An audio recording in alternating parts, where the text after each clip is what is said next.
pupunta? May tatabunan ako. Anong tatabunan mo? Yung nararamdaman ko sa'yo. Lumalalim na. Pa, Oh, bakit?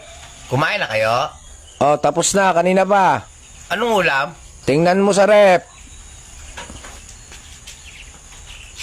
Wala naman tayong rep. Ah, wala tayong ulam.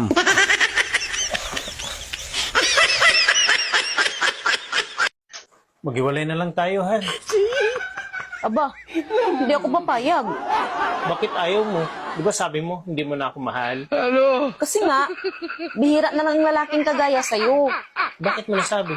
Kasi, sa panahon ngayon, ikaw na lang ang supot.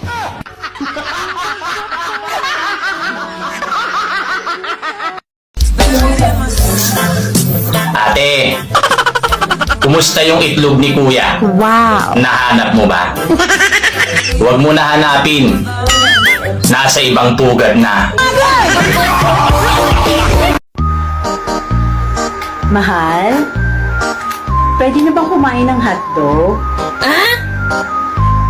Bukas pa. Ha?